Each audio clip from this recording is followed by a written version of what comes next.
तर याच्यावर स्वतः गजानन कीर्तिकर यांनी सुद्धा पत्रकार परिषद घेऊन स्पष्टीकरण दिलंय। माझी आणि गजाभाऊंची एकमेकांना पदावरून खाली घेतल्यासाठी वगैरे ही स्पर्धा नाही आहे। ही स्पर्धा पक्षात चांगलं वातावरण राहावं यासाठीच सगळ्यांनी प्रयत्न करण्यासाठीची ही स्पर्धा आहे।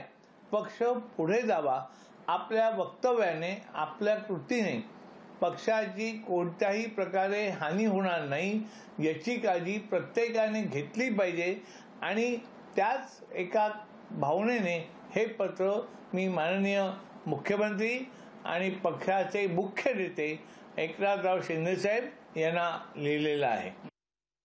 शिशिर शिंदेनी पत्र दिलं व ह्याला हकालपट्टी करा। शिशिर शिंदेंचं आणि माझं सुद्धा आता याच्यावरती चॅनलवरती चर्चा झाली। त्या चर्चेमध्ये आम्ही बोललो एकमेकांशी, जनतेने ऐकलं असेल।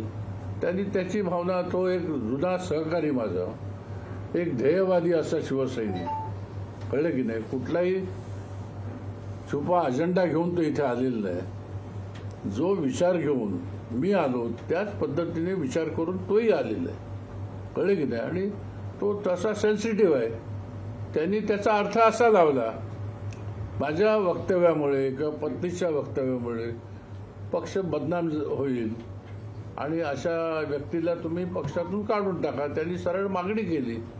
त्यांनी काय असं छुपं कुठे जाऊन कळ लावतात तसं काही केलेलं नाही त्यांनी। तो माझा स्पर्धक पण नाही। आम्ही एकमेकांना पुष्कळ मानतो। आम्ही लोकशाही मराठी ऐका, पहा, जागरूक रहा।